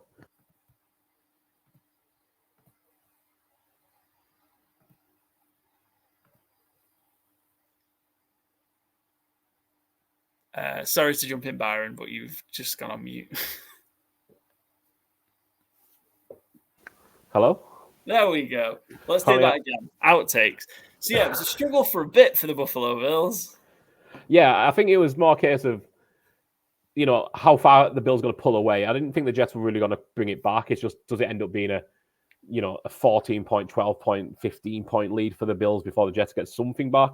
I didn't think they were in danger of throwing the game away just because I don't think the Jets have the weapons to do so. Or more importantly, the weapon at quarterback to do so. You could see Garrett Wilson getting frustrated, running routes and getting open, and essentially nothing coming of it. Running game never really got going either. And yeah, big Ty Johnson revenge game, surprisingly, for Buffalo. Didn't expect to see that one coming. Leonard Fournette must be like, okay, well, my season's done. I'm going back to retirement. Because if Ty Johnson's getting used ahead of me, maybe it's time to pack it up. But Bills eventually got pushed out of sight, and Stephon Diggs still didn't get much action, so I don't think I'll be too happy with that. But I haven't seen many sulking on social media yet. No, yeah, I think it was Khalil Shakir, wasn't it? A 100-yard game. The Jets have made the change, haven't they? They're not only benched Zach Wilson, they've put him to third string quarterback. So we've got Tim Boyle, who's going to be backed up by Trevor Siemian. What a Black Friday game we've got to look forward to. Unbelievable. Bleak Friday, yeah. I mean, I don't know. You might have seen this on social media. Do you know Tim Boyle's college TD to interception record? It is woeful, isn't it? It was at UConn, wasn't it, I think? Yeah. 1 touchdown to 13 interceptions. Yeah. That man graduated or was left college in 2015. 8 years later, he's starting an NFL game. Wild. Unless he learned how to play quarterback in that time. Is it just to say, hey, Zach Wilson, it could be worse? I mean, I know he's friends with Rodgers and Nathaniel Hackett, but there has to be... Every time the Jets, they can't do any more to amaze you in the negative. Here we are, Tim Boyle. I don't know what to say. I mean, they had Joe Flacco last year, and Joe Flacco started against them. He's just been signed by the Browns. Yep. What was wrong with going to get Joe Flacco? I mean, pick a name. Like Joe Flacco, yeah. Like Nick Foles, relatively competent, knows how to throw a ball. I mean, it's Tim. I'm not saying, it's the same. You're not saying Joe Flacco is going to be elite and Joe Flacco the Super Bowl MVP. But he's a competent human being who's played quarterback in the NFL at a reasonable level at some point in the last 5 years. Even the Jags practice squad, he was, a preseason darling. I think it's called Nathan Rourke. Might be Nathaniel Rourke. I think it's Nathan Rourke, though. He had that great play against Cowboys. Remember where he broke 8 tackles and spun around. Sign him off a practice squad. Why not? Look, if the option is Tim Boyle or go with or, I've got a bit of a confession to make. So I was forced to play. Well, not forced. Tim Boyle started, I think, 3 games, maybe 3 or 5 games for the Lions in 2021. I had in our 2 quarterback league, fantasy league, I had a bit of an injury crisis. I had Jameis and somebody else, and it was the year Jameis went down with a knee and somebody else because I refused to draft the quarterback in the first couple of rounds like you all did and took them all. Anyway, that's a me problem. But yeah, I was left scratching around for a quarterback every week, and I had to play Tim Boyle for 3 weeks. How'd it go? Probably not good. Yeah, I can't imagine it did. Well, let's see, actually. Tim Boyle, what have we got? He went 61 of 94 for 526 yards, 3 touchdowns to 6 interceptions. It's better than his college. Yeah. Yeah. The man's learning. The man is learning and progressing. Good luck to him. And then the rest we've got. I was on the Rams. I did a guest on Into the Lab podcast midweek last week, and that was actually one of the ones where we kind of joked about it, me and Joe on the pod last week about I'll just pick different games there to how we'll pick them on here, and the Rams is one I actually did because it seemed like a bit of a toss-up game to me where 1 point could go either way. So on that one, they're doing the parlay they were picking, and 5 of the 6 had gone Seahawks. It's like, oh, Byron, are you going to seal it? I'm like, no, we're going Rams. So save that parlay at least. I went Seahawks for my own pick here. Again, I just thought it was going to be a toss-up game. And I think if Geno doesn't get injured, the Seahawks probably do hold on to it. But he didn't. And good pick, Paul. But it was a real tight one to pick, this one. Yeah, it was. We were all on the Vikings plus 2.5 at Denver, lost but covered. And then me and you were on the Chiefs. Joe was on the Eagles. So it ended up being you were 5-8-1 for the week, Byron. Joe was 6-7-1, and I was 7-6-1. So winning week for me, but not too much in it. But I am creeping up. So you and Joe are tied 87, 70-7, and I'm 6 games back. But I've come back from a long way. I'm getting close now. I think there's enough of the season left for me to kick on. Yeah, definitely, yeah. But I do need a FourFold. I just don't think it's going to happen. It's going to happen. Just a quick overview of our bets for the week. I had a bad week because of the big spreads. The Lions, Niners because it was at 13.5 when I took it, and Dolphins all didn't cover. I was also on the Steelers +2 and the Chiefs -2.5. It was a bad week. I got the Cowboys at -10.5.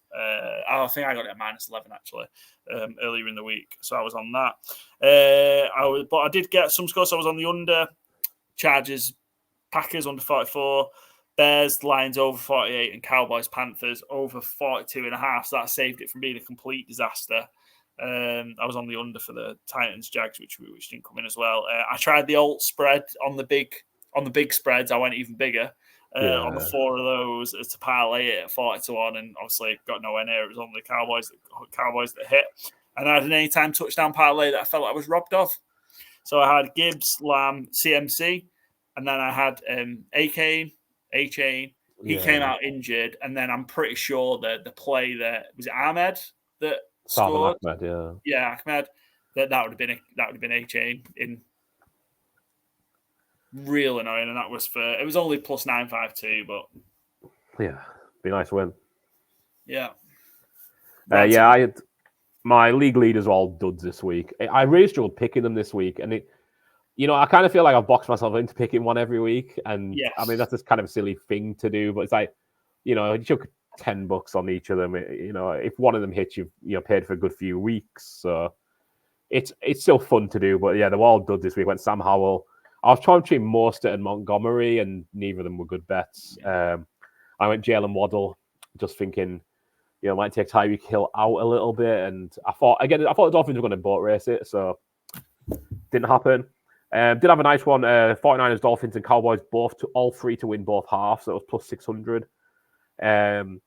Some alternate receiving yards, which I liked. Jameer Gibbs plus 40 plus receiving yards, and Calvin Ridley 70 plus. Basically 2-1 prices. Ridley was like plus 240. Gibbs was plus 190. So you get a little more yards, but you get a much better price, I find. Missed on Marquise Brown as well on 80 plus. I don't think he got too close, I must be honest. It seems like I thought Hollywood Brown was really going to take off with. Me too. He's been quiet, so yeah, I'm going to stay away from that one. I see he missed. He got 18 yards. I needed 80. One I was annoyed about as well. I got greedy. So Justin Fields, his last 2 against Detroit, he's gone over 100 on the ground. So I went anytime touchdown and 80 rushing yards at plus 850. He didn't get the touchdown. He went over 100 again, though. So process, I think, was right, but ultimately the bet failed. And I think that was about it for my betting. The Hines, I had a couple of wins, but again, I think I've kind of backed myself in with the Hines for this season. But I think going forward, I'm just going to do the FourFolds upwards because the 2s and 3s, unless you go for the long shots, they don't count for anything. So I'll carry on Hines in through the rest of the year, but we'll probably revisit for 2024. And then last night I banged myself on a nice little parlay, I thought. It was like DeAndre Swift rushing yards, rush attempts, receptions, rush yards, Jalen Hurts under passing yards, and then Rashee Rice over 42.5 receiving yards, and he got 42. So, yeah, he hit 3 out of 4. I didn't realize how close it was until I logged in to see how I'd gone on, and I was like, oh, yeah, I forgot. And yeah, it was like, bets 1 over 41.5, under 42.5, and you're like, oh, that's sweet spot. God damn it. Yeah, tough week for Joe. Joe had a 4-fold parlay that only the Cowboys covered. He hit the Cowboys Panthers over 43 when he took it. He had an anytime TD, which I don't think got close. He had Montgomery, Waddle, Murray, and Debo. I think Montgomery scored. I think that might have been it. Did Waddle score a touchdown? Waddle might have scored. No, he didn't. No, of course, just Montgomery. So yeah, tough week all around. I think Byron, you had the best week was there. But yeah, tough on this week. I think those just got all sucked in with those huge spreads. I think was the difficulty especially for me and Joe. Won't get fooled again.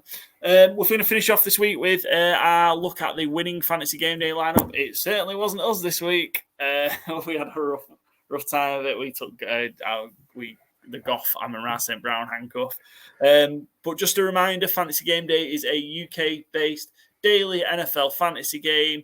It is growing. There was £1,000 in the prize pot this week, which was cool. 170 odd entrants this week, which is the highest amount there have been since the guy started with this at the start of this season.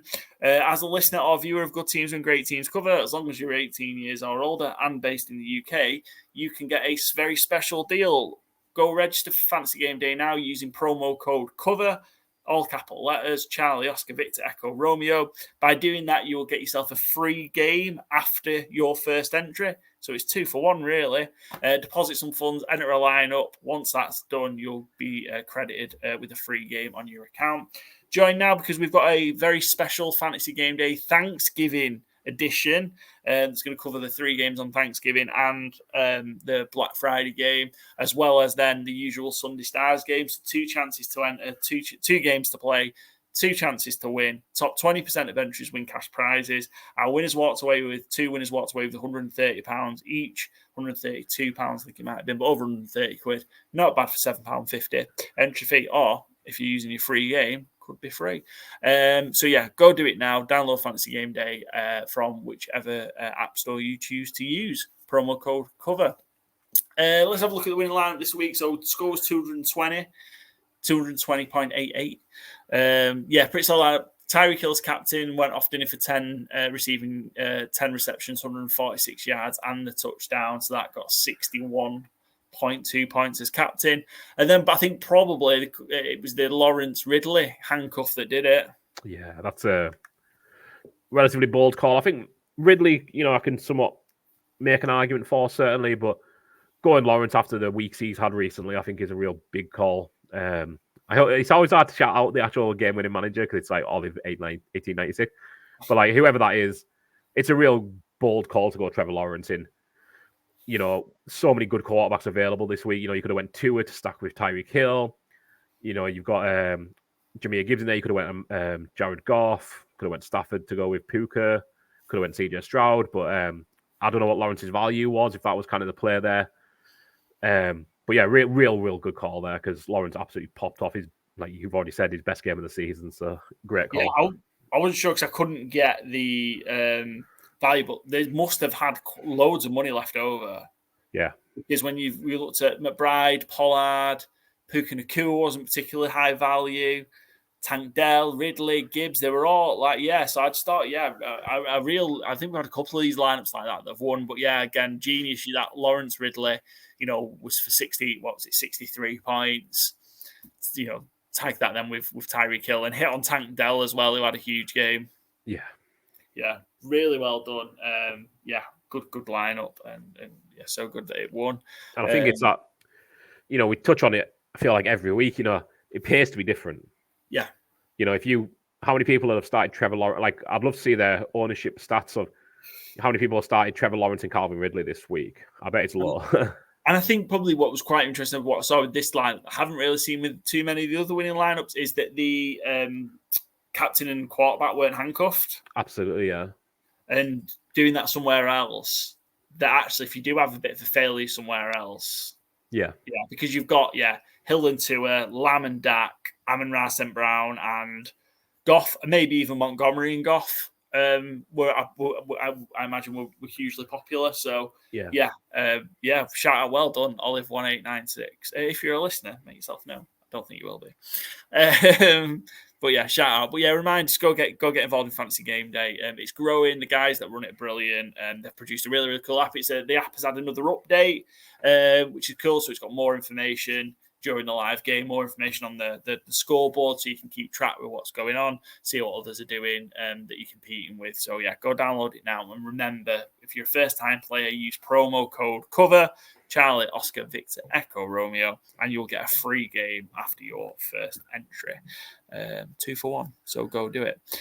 Normally at this point, we would preview Thursday Night Football, but we're not going to do that because it's Thanksgiving this week. So we will be back a day earlier than usual to go over not just Thanksgiving, but the whole of the Week 12 slate. So we'll be back then. As a reminder, go follow us. Good Teams and Great Teams cover over on Spotify. You'll get notified of new episodes if you follow. Also follow on Twitter, at Twitter or X, Instagram, YouTube, and TikTok at GTW_GTC. And we'll be back on TikTok with a treble Charlie pick. He could get to a winning record after that. Also, quick question. Are you going to do the pick with turkey? Ooh, a good question. Well, as I mentioned earlier, COVID's hit my house. I don't think we have turkey in because we were going to go to my in-laws. So, yeah, I'll have to see what I can rustle up for him because he'll need some kind of special treat. You're quite right, yeah. I like that Charlie's agent is now making sure he gets good treats as well, not just pick a game for us. Got to look after the star of the show. Yeah, you're quite right. Absolutely cool. Right, well, we'll be back, as I say, tomorrow. We're back with recording, but the episode will be out Thursday morning, so check it out. Make sure you listen to it before Thanksgiving games kick off. Byron, get well soon. Obviously, you know you're rough, but do have a great Thanksgiving, and I'll speak to you before then. But till next time, thanks from all of us here at Good Teams and Great Teams Cover. Cheers.